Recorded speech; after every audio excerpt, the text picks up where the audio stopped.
Hey, everybody, welcome back to Advanced Kayak Angler Podcast. I appreciate you either listening or watching.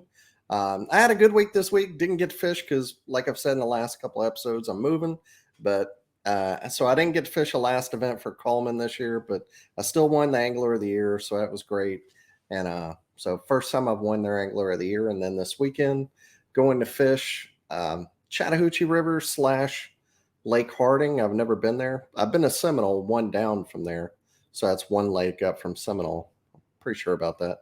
I need to do a little bit more map research, obviously, but not going to get to practice or anything because of the moving stuff and work. But yeah, going to go down there and give it hell. And if I can win that one, I think right now it's between me and Lance. And this is more of Lance Coley, obviously one of the best river guys in the country, and this is a river event. So chances of me beating him and winning Angler of the Year are pretty slim, but I'm going to go down there and do the best I can. So good luck to Lance. Either way, we're staying at the same house.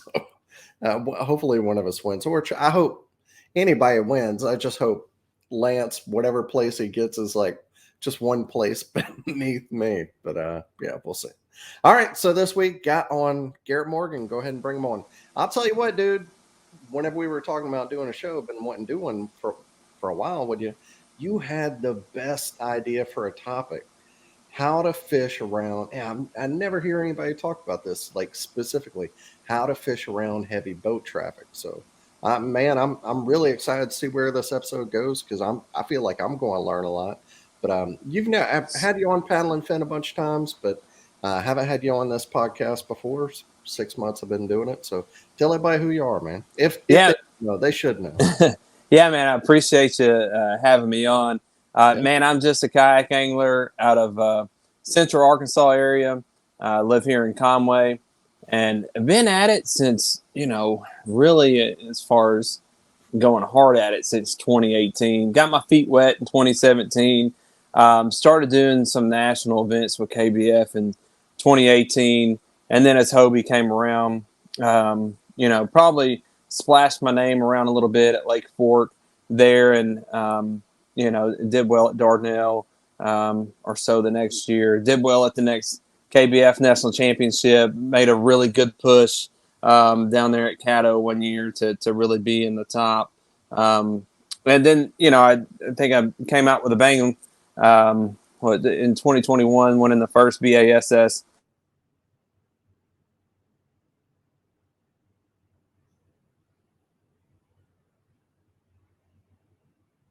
Oh, I think we lost you, man. Give him a second. Internet. Oh, there you go. There you go. I may need to run downstairs here in a minute, but anyways, I ended up, winning that event at Lake Fork, and that was the first BASS of 21. And dude, let me tell you, as far as the major trails go, that was the frozen one, right? That was the frozen one, yes. Yeah. You were fishing stumps, right? I was throwing the jig on stumps, right? I was fishing trees, but I was fishing around the roots of the trees. Yeah. I fished that lake. I grew up in East Texas. I remember us having you on and talking about that. Yeah, I'd fished that lake a ton, and I knew that a lot of those trees, the dirt's been just washed out from under them from erosion. And so the roots are actually kind of like this, it makes like these little houses for the fish to get under. You're not going to see some of those fish on live scope. You're just not. You go dragging a jig by it, and they'll come out from under those tree roots and grab it that time of year.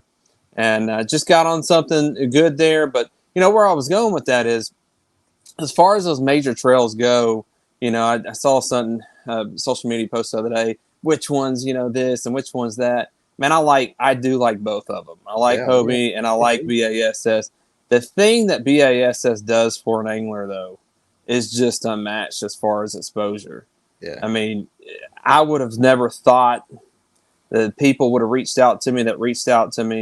I mean, there were guys that I've watched on the Elite Series, shoot me just a little thing on Instagram or, something here, which was just really cool. And then, got connected to a couple bigger partners, so to say. So it was really cool, and it just kind of catapulted my brand a little bit to become a little bit better known. I made a good run at Angler of the Year, finished 5th last year in that, and complete opposite this year, man.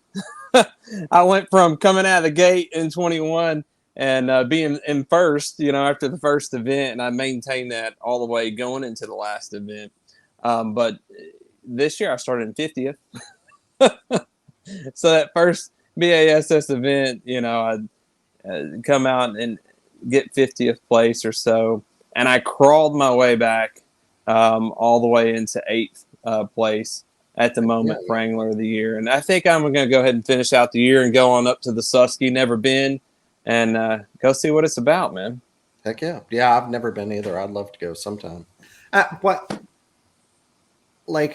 the different trails, this is something I'm curious about. Have you seen, what do you think the level of competition is right now? Is it getting better every year? Is it getting, is it kind of spread out since there's 3 national trails now, or what are your thoughts on that? Man, I'll tell you, my thoughts are, as far as going and fishing against individuals versus teams, no, I'm being real, man. I'm just keeping it real. Yeah. Like BASS events, like there's people that know that if you cross that line with BASS and you break a rule, they're going to tax your ass.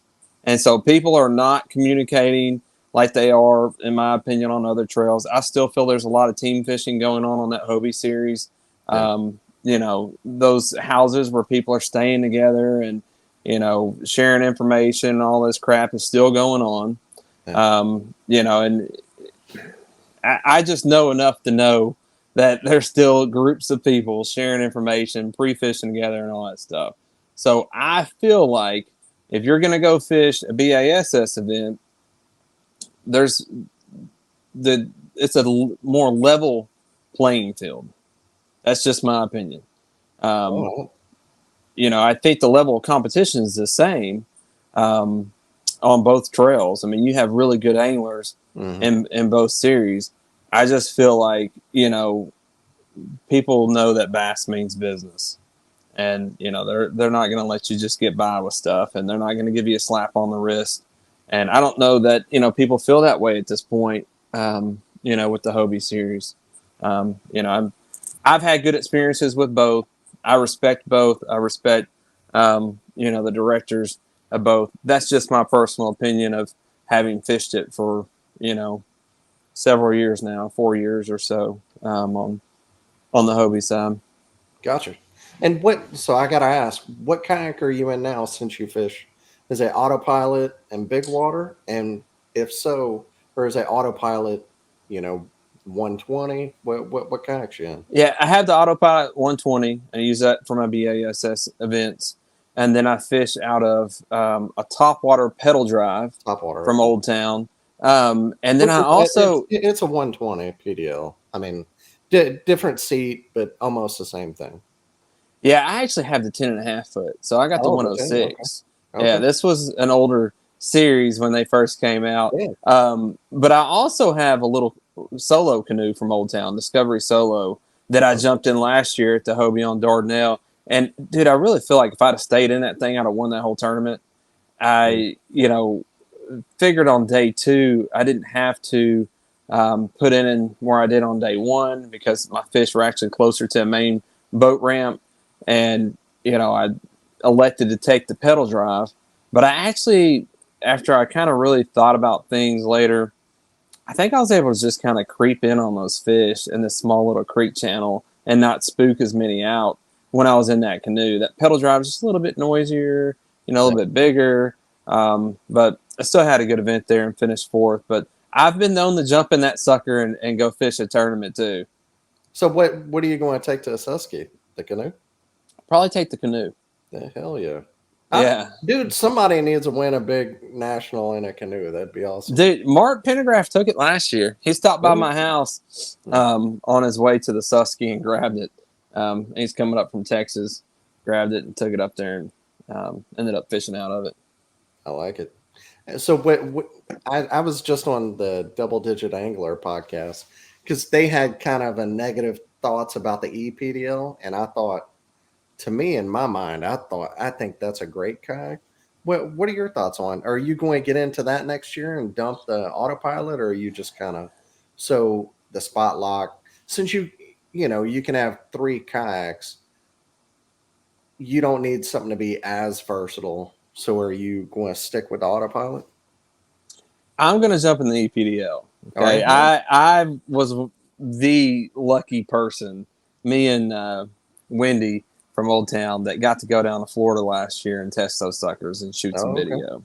So I've actually spent 2 days in one, and dude, it's what they didn't play up enough, in my opinion, is the speed. Yeah. It's way faster than the autopilot. Okay, so here I got you've been in it, then I got a bunch of questions. How Yeah. fast since you so it's 5 miles an hour, Mm-hmm. full top on 5, right? Right. Okay, so how fast can you go above that with assisting it? Like, let's say you're racing to a spot first thing in the morning. Can you get up to 6, 6.5, 7? I would think so. Yeah. Now I'm not saying you're going to do that on a long spurt, but Yeah. yeah, because you can pedal with it. Yeah, you can get it going, man. And we were chasing some schoolers around when we were filming down there in Florida, and that was like the perfect scenario. Like we would sit there and turn it up to 5, Mm. and then start pedaling. That drive would kick in and it'd shoot you, towards those fish, and it's pretty awesome. But I like it. For me, one thing I did miss when I switched from just a pedal drive to the autopilot, I absolutely missed having automatic reverse. Yeah. When you have that pedal drive and a fish starts pulling you into a cypress tree, which a lot of the lakes I fish here have cypress trees, like you want to be able to pedal backwards and get out of them. And with that autopilot, you're kind of handicapped on that thing. Of course, you can throw your spot lock, but it still takes a second to kick in and all that stuff. So, and I will say this, I like the autopilot. I didn't find myself using the spot lock near as much as I thought I would. Yeah. Now, I did use it whenever I went to La Crosse to sit in the current up there. I fished one of the spillways, and that was nice and very helpful. But you really don't end up using it probably as much as you think you do. Probably the most handy thing you use it for is when you're taking pictures of your fish, so you don't, the wind doesn't blow you off your spot. But and people talk about the speed with that, and here's kind of my response to this. We're seeing a lot of kayaks, on these social media pages being warrantied out, saying, hey, my kayak has a crack in it. My kayak, is busted here. You know why? Because they weren't designed for motors. People are taking kayaks that weren't designed for motors. They're putting motors on them and putting stresses on them in places where they weren't designed to put stress. Like Old Town has a team of engineers that look at the stuff and designed a boat to have a motor. All right. And that's why the motor is placed where it is. It has the reinforcement where it has the reinforcement. So they make a boat not for, one tournament season, for you to have it to 5 to 10 years. And, could they have made it faster? Yes. Would it have lasted as long? Probably not. Would it have had, extra stress on it in places? Yes. But people aren't thinking those things out. I mean, I've seen here locally where people will take just a paddle kayak, they'll throw, old Trex or something on it and put a mount plate on the front of it or on the side of it and then wonder why it's cracked. Yeah. It's like, guys, because it wasn't made for that. We're taking kayaks and putting a bunch of aftermarket parts on it and then, blaming the manufacturer whenever there's failure to these things when we're doing things that they weren't really designed to do. So this EPDL, is really, I think, designed to capture those straight runs that you're making from spot to spot. Mm-hmm. Or if you're chasing schoolers like we were, and then, once you get to your spot, you can just kind of pedal around. I enjoyed it. That's a way I like.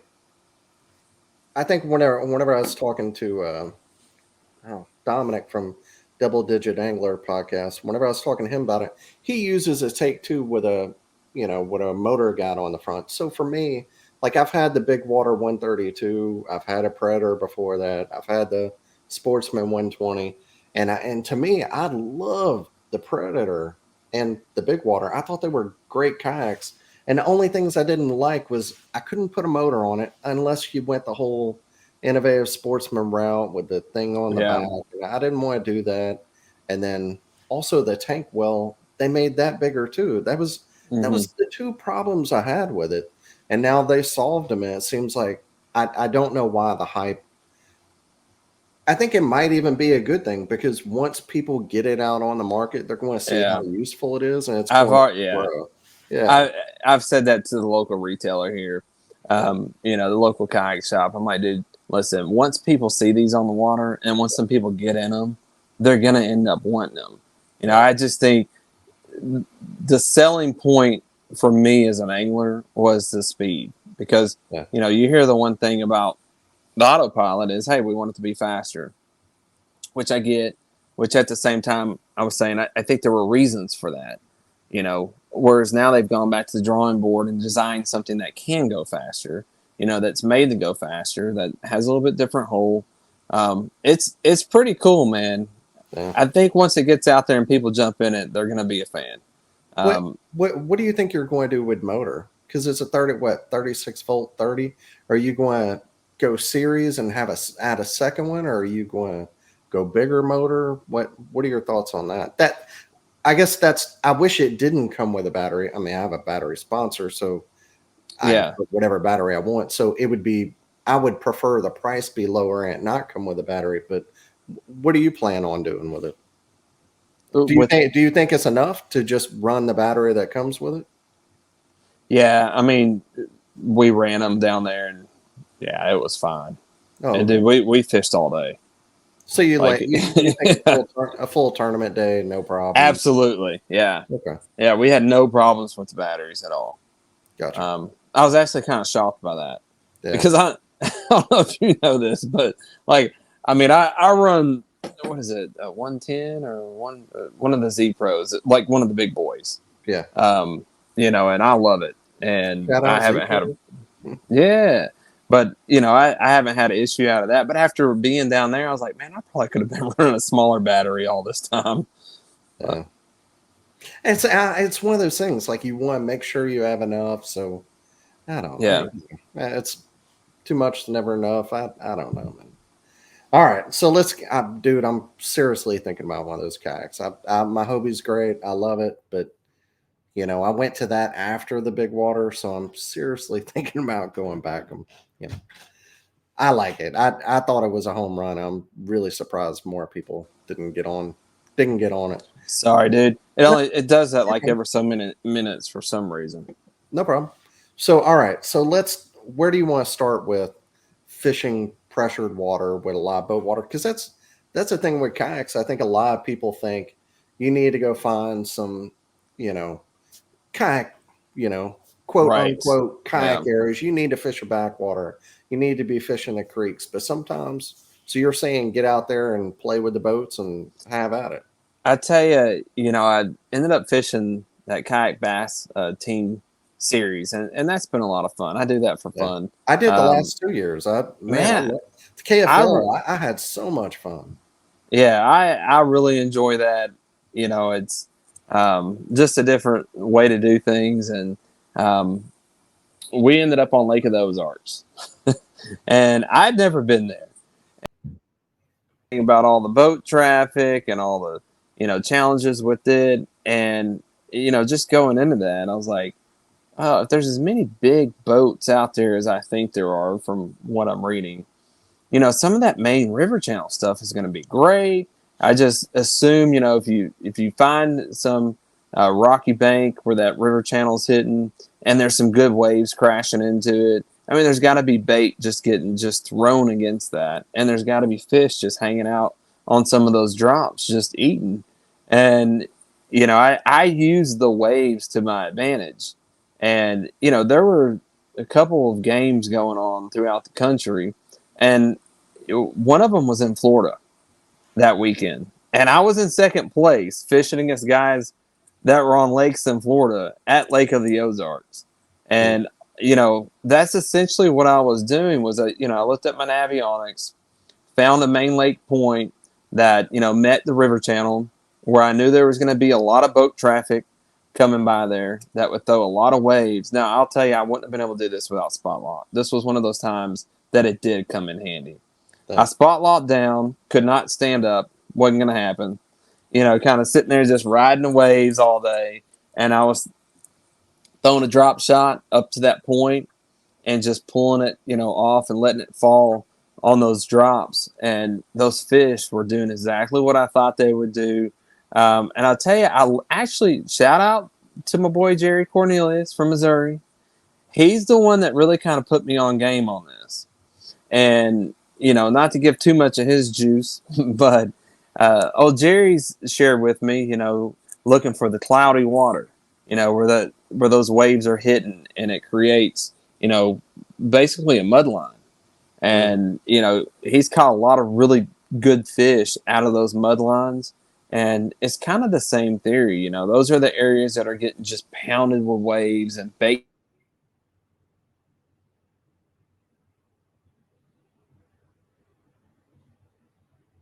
Lost you there for a second. He'll be right back. Sorry about that. But anyways, but yeah, those areas where waves are just pounding the banks, and there's something that looks good on a map that, tells you, hey, fish should be here. Everybody else is going to kind of do what you said, go to the backs of the creeks, go try to find some area that no one else is, thought of, kind of deal. But at the same time, all these spots are getting overlooked in the summertime because people don't want to deal with the waves. They don't want to deal with the boat traffic. And if you'll just sit it out there, you can run across some really good spots. I will say, this time of year, that finesse game is where it's at on this stuff. Now, I think it was a 22-incher that I caught. Did come off a bigger jig. And I want to say it was a Jeremy Lawyer video that I watched on the way to Lake of the Ozarks, where he's like, if you come across Main Lake Point, don't forget about throwing a big jig up there. And so I tied one on that morning just because I watched videos all the way driving up there. And, I came across that point and threw that big jig up there and caught that fish. But all the other fish I caught came off a finesse bait, either the Ike mini flipping jig, and I'll show y'all kind of how I got that going this year. But I have really warm out this summer on this. And that's just a little pocket crawl. Pocket slim? It's the pocket tiny crawl. No, pocket tiny. Okay. But I take the Ike mini jig and then, pair that up. And you can get those at H24 Outdoors. They have an online website that you can order those from. I just drive down the street and get them. But I'll tell you another little secret, man. I'm giving some good juice right here. Instead of using a drop shot weight, that's what I've been using. And I've caught a ton of fish on the bottom of that. So say what? Instead of using a drop shot weight, I've been using that jig as the weight. And then I put my drop shot worm above it. And I've been smacking them. For real? Both. Yes. Come on, man. Dude, I'm telling you, I'm giving some good juice right now. So which one are you catching them on? The drop shot both. or the jig? Both. I've caught them on both. Yeah. It's wild, dude. I was just thinking outside the box one day, and I was like, that's so far out of the box. There's not even a box in sight. Dude, I was like, why not put another bait on there? Like, why the hell would you just put just a, piece of lead or a piece of tungsten on there when you the old put a umbrella little drop? Yeah, put a little micro jig on there. So, but dude, I've caught a lot of fish on the jig. I'll catch them on. My dumb ass is going to be out on a lake doing this next weekend. Yep, everybody's gonna be like, "How the hell did you beat us?" I'll have a shaky head. Like I was about to ask you, I was going to say, okay, you said drop shot, because I always have this question like drop shot, shaky head, Nico rig. When do you throw each one? But Garrett, he just throws all three at the same time. Hey, dude, no, man, if it works, that's awesome. Never heard of it. Great idea. Why not 3/8 ounce? I mean, it makes sense. 3/8 ounce bait. Are you okay? well, what's your drop shot leader beneath your drop shot hook? Like 8-pound line? Man, That it's mini probably foot? about I don't know, probably.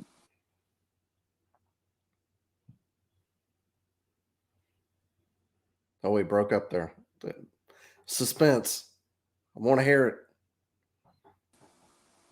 There he is.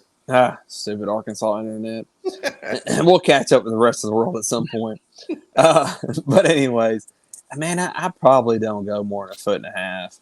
Really? But Yeah. how are you using like regular 8-pound line, like a drop Yep. shot? Really? Mm-hmm. Yeah. That's I use those. I'll tell you something else that the local kayak shop guy put me on are those spin shot hooks by VMC. yeah, the Shin Fukai. That's usually why I use is the spin shot hooks. Yeah. Yeah. So that's Mm. I think that makes a difference. I mean, it really helps kind of keep everything straight and lined Keep the up and twist not down. tangled up. Yeah. That makes sense too. Yeah. But did I tell you, that first good check I cast in a Hobie was on a drop shot, and it was at Lake Fork, and I was only fishing 8 foot of water, but I was pulling a drop shot off a brim bed right into a ditch, and just smoked them. And that summer, I say it was like 2019. That summer, legit, I cashed 3 checks in a row off a drop shot, and that was the first time I'd ever fished one. But now, like in summertime, I got one tied on pretty What? religiously. All right. So what are your baits on it? We know the hook and we know the jig weight down below. Yeah, I'll use a robo worm Four a and a half, lot. 6. Yep. I'll use the purple with the brown, and then there's another one that's just more of a minnow color, and I'll dye the tail yellow on that one. And then something else I'll do is I will use the hula stick, the Yeah. little mini ones. I forget, probably like 4 inches or so, and I will actually wacky rig those on there. And dude, I've worn them out on those. Those are the ones I fish around the brim beds. I do them in the Canadian crawl color where it's got all that glitter, Yeah. and it kind of looks like a brim as far as the color goes. And dude, I've had a lot of success doing that. Actually, dude, this is a funny story. Who's the guy? Brian. Oh, he's a pro for FLW. Schmidt? Brian Latimer. Latimer. Yeah. I try to put the dude on game backstage at FLW. Like, when we had that thing with KBF, Yeah. and, he's backstage. I live, you know, kind of in the vicinity, and we're just kind of chit chatting. I was like, yeah, man, that hula stick, on a drop shot wacky rig. And he just kind of like brushed me off. And I was like, okay, whatever. But I was trying to put dude on game. Like, that was the thing down there on Lake Hamilton. They were fishing Hamilton at the same time we were fishing Washita, but he just blew, some kayak angler. What the hell does this guy know? Yeah. Hmm. Dude, what so you wacky rigging a hugula stick. You throwing a drop shot with a jig on the bottom. What are the kind of crazy stuff you throwing, man? I think that's about as crazy as it gets. I mean, we before y'all did that frog fishing deal, I wish I could have joined that one. I did share with you, I find I get just as many big fish on the Spro Juniors. Do you And so yeah, that's a question. Like how do you because I don't throw a big and a small frog. It's either toad, regular frog, popping frog. I don't go to a small. What are your thoughts on that? When do you go to a small? Is it like, well, I'll just let you go. I'm not even going to guess. I primarily throw a small one. The only time I really throw a big one is if I'm in some real heavy vegetation and I just need to move to either the grass mat or the water more, and I want more weight. But the smaller ones, and then, I use white a lot. I'm not even trying to emulate a frog most of the time. I'm trying to emulate, a bait fish Hmm. running from, a predator of some sort. And I actually catch way more fish just on a small white Spro Junior. Like the local kayak shop guy just knows to keep them in stock. Like I just come up there, I'll wear them out. Like they won't even hardly float anymore. And I just got to throw them in the trash and go get new ones. But that's, I think, where people could probably get more bites out of them is stop thinking stop thinking of it as just a frog. Yeah. You can use it even though yes, it's a frog, the white ones are meant to emulate bait fish. Um, and I've found a lot of good bites on those suckers. Yeah. What are you doing to them? Are you, doing I it, cut, pulling out hooks, whatever? of course, I do. I pull the hooks out a bit. Fishing 50-pound braid. Um, I cut the strings back to probably about an inch on both sides. I do tend to leave one of them a little bit longer. Oh, I walk. feel like that helps it walk, Yeah. a little bit and turn a little bit. And I think that's about it on the modifications.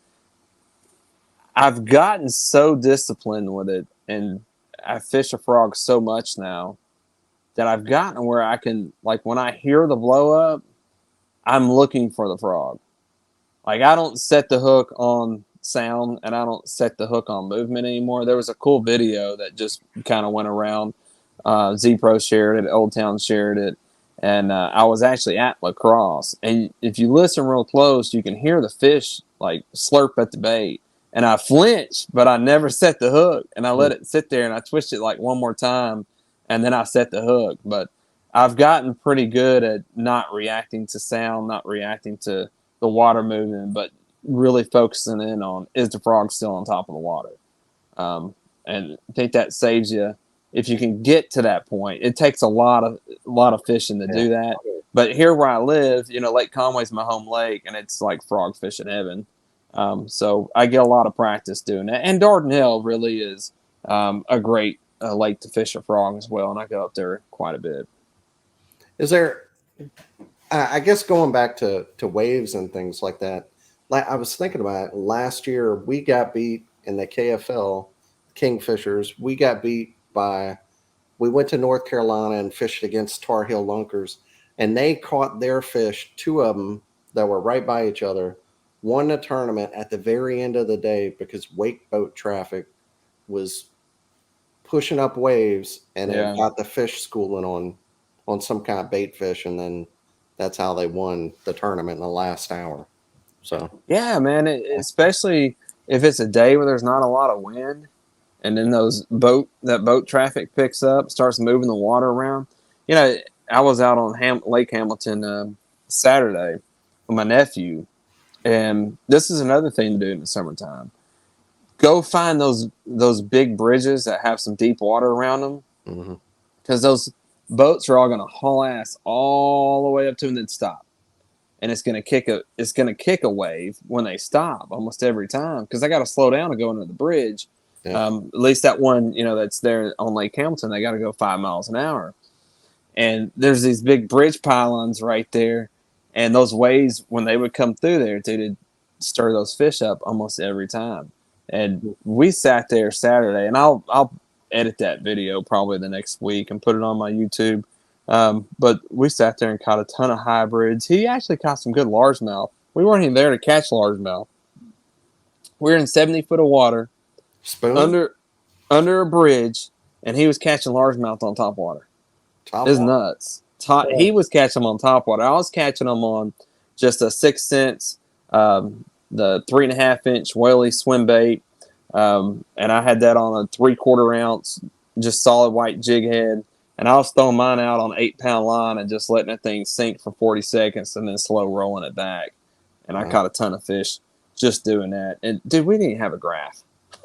Like, we're out there in my brother's duck boat. Me and my 15-year-old nephew.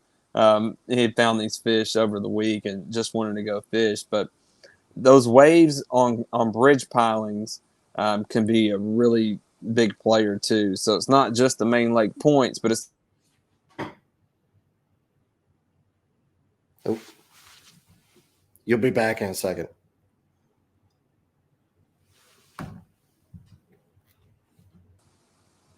There you go. Sorry, but anyways, yeah, not just the main lake points, but those bridges can be big players too. Because that concrete, is a good place for those fish to ambush bait as well.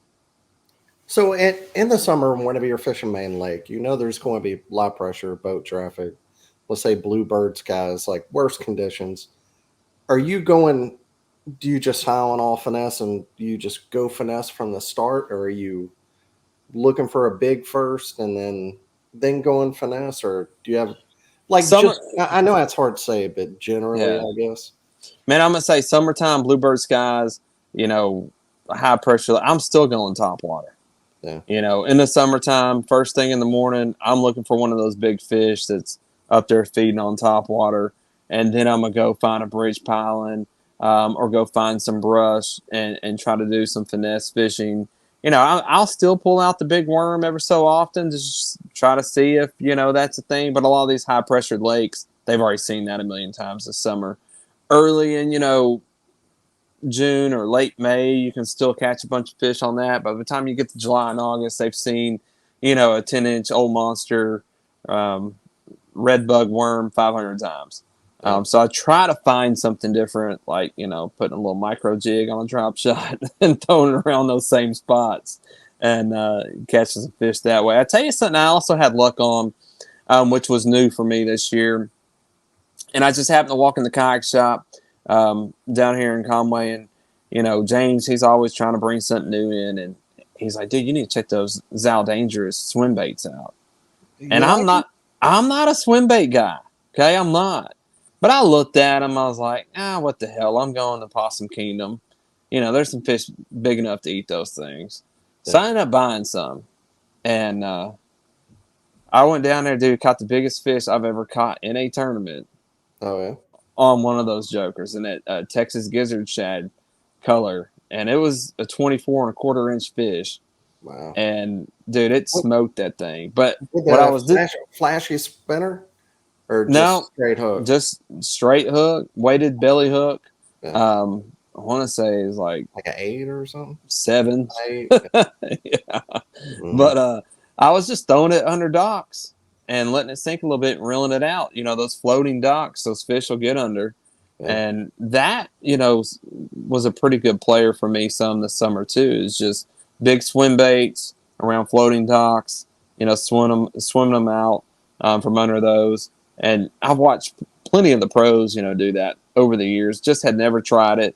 I tell you, that was a lot of fun over there on Possum Kingdom. Yeah, I believe it. The whole Zal Dan thing, bring it uphill, bring it up. I guess you're supposed to be like on the bank and bring it up toward, cast under the dock and then bring it back towards shallow rather than opposite. Yeah. I don't know. Dude, it didn't matter over there. That lake is phenomenal. Oh, yeah. Yeah. Yeah. If you got it around them, they were going to eat it. Mm. So except for the Susky, what other events are you looking forward to this year? Well, what do you have left? I got Sam Rayburn, the Hobie at Sam Rayburn. I'm going to do that one. Then I'm going to go fish the Susky, and I've kind of bounced back and forth. I did qualify for the All-American Championship or whatever their end of the year thing is on. And it's here in Arkansas, and but the problem is it's the same weekend as the Susky. And so it's like, which one do I go to? I've kind of bounced it back and forth because I can't overtake, first, second, or third for Angler of the Year. It's just return on investment. You would have to fish the one there, right? Because all the travel and everything, it would just return on investment. It seems like you'd have to. I know, but at the same time, dude, those blue trophies. Yeah. Once you get one, you want another one. Yeah, you got different responsibilities than I do. You got sponsors looking at you trying to do something. Well, I work full time. That's the other thing. I think a lot of folks probably don't realize how much responsibility I take on. I manage 8 clinics.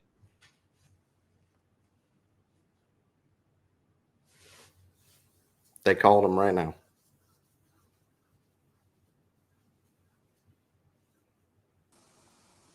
All right. Anyways, I was going to say, what do you do with 8 clinics? I manage 8 medical clinics. They're rural health clinics, trying to get care to folks that otherwise wouldn't have it in the state of Arkansas. Medical care is, something we lack in some communities. So this organization I work for will go in and put a clinic in these places, hire an APRN, put them in there and provide care to these communities. So I do that throughout the week. I'm not one of these folks that just gets to go play I gotta actually work, and then I got 2 kids that one does softball, one does soccer, and then it's like this is a second full-time job almost. As much as I do, but I feel like I want to go to the Susky just because I've never been there, and two, like I said, once you get one of those BASS trophies, it becomes addictive, and you want to find another one.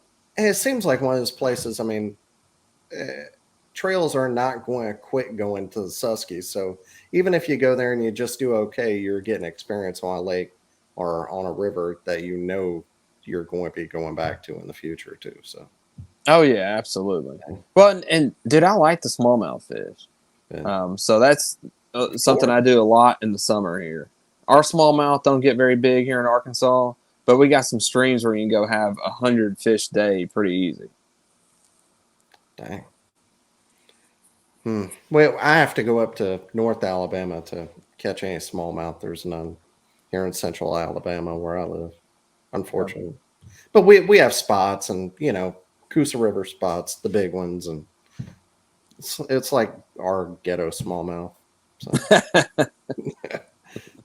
All right. So anything else people are missing? Like what you fish so many national tournaments. Like what are some things, like what's some advice for people who are just, let's say they've never fished a national event.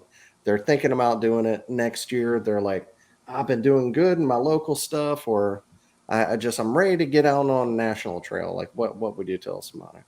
I think my best advice is quit waiting. Like, I heard Eric Thomas, motivational speaker, say years ago, and this is why I jumped in the kayak tournaments. He said, start where you're at with what you got, because what you got's enough. And I didn't have a boat.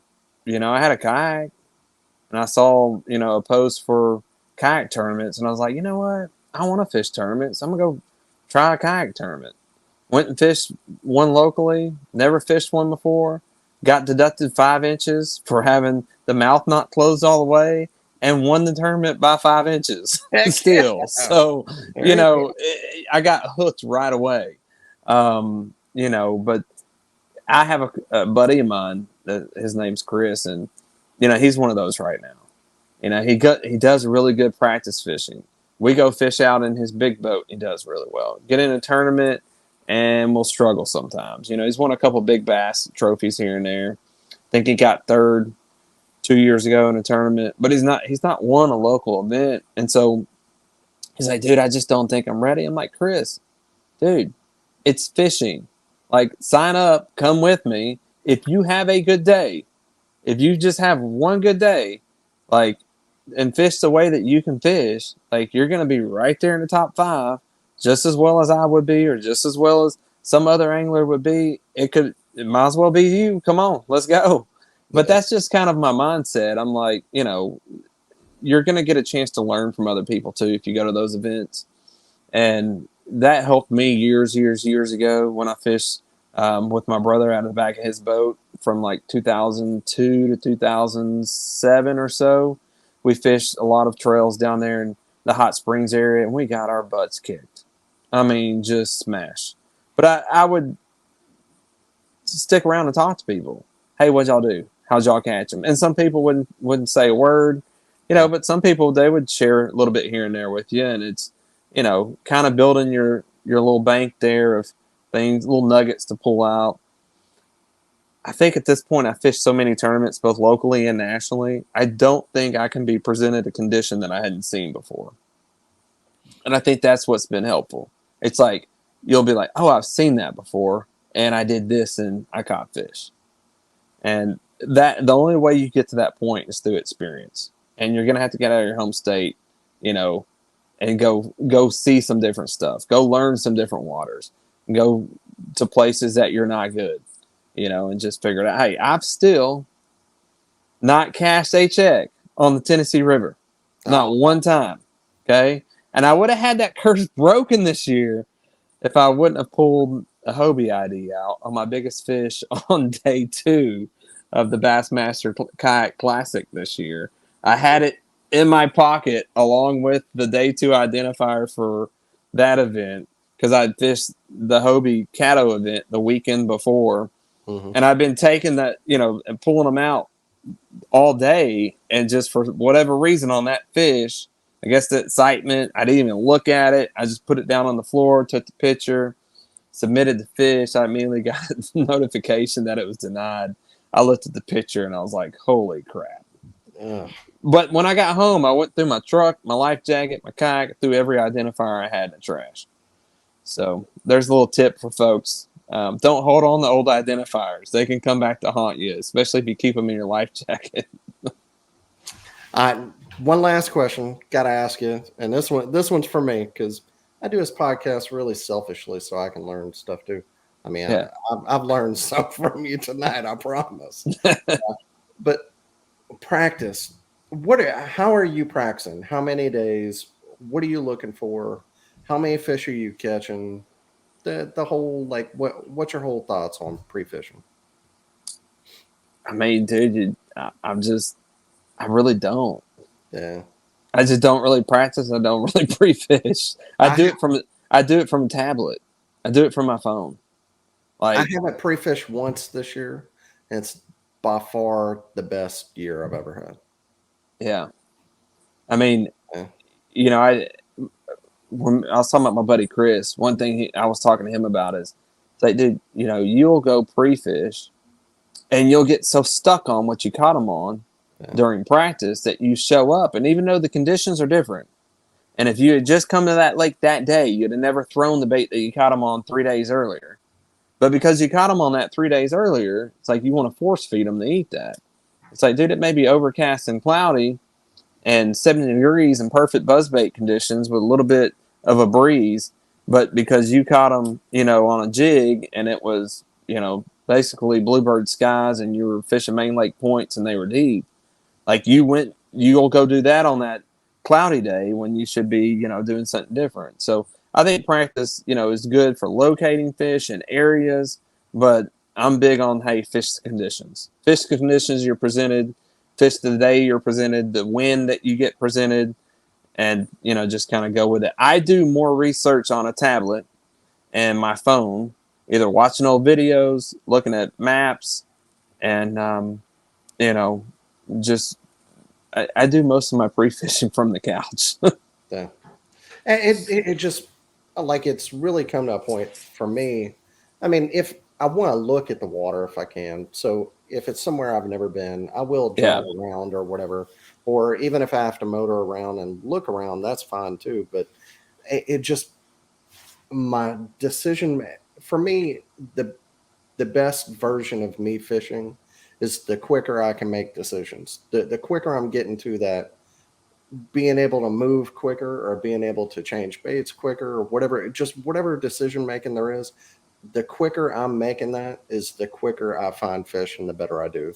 And so it's, for me, just going out and pre-fishing and finding fish, and every now and then it's one, like, on a spot, but that doesn't happen very often. Usually it's the guy or girl who's, making the quicker adjustments on the water. So yeah, I'm in the same boat for sure.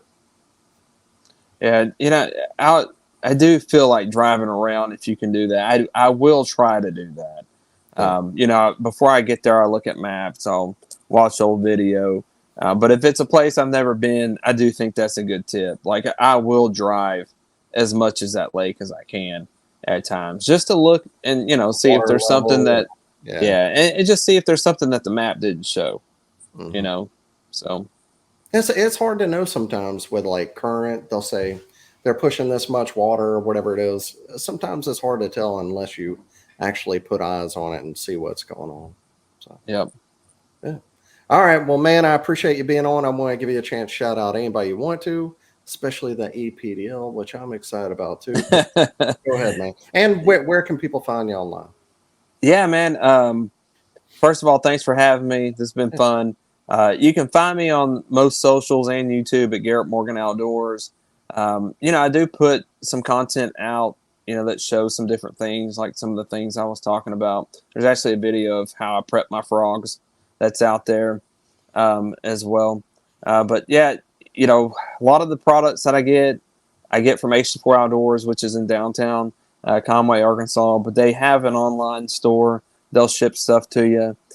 Shout out to Z Pro. Been with them since that Lake Fork event, and it's what powers my autopilot, and of course Old Town. Has been great for me. I'll tell you another big change for me, which was great, and I was really reluctant because I was using St. Croix and I bought all of them, out of my own pocket, and I loved them, and they're good rods. So when I got a chance to partner with Duckett, I was a little bit like, oh, I don't know if I want to do this because I hadn't thrown them a ton. Now my brothers used them a lot, and so I called him. I was like, dude, what do you think? He's like, dude, they're phenomenal.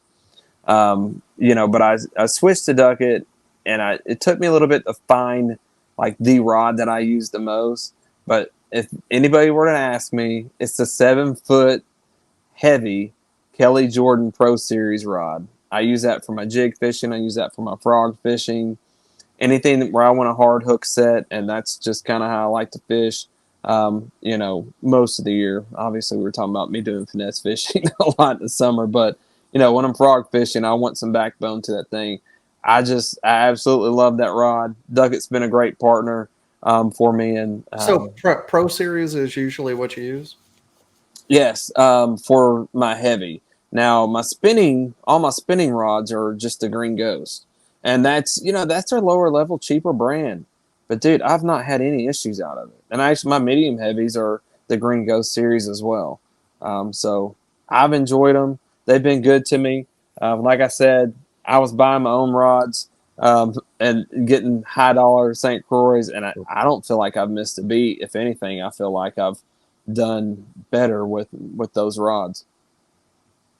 Cool. Well, man, I appreciate you being on. Appreciate everybody listening, and we'll see y'all again next week. Later. All right, man. See ya.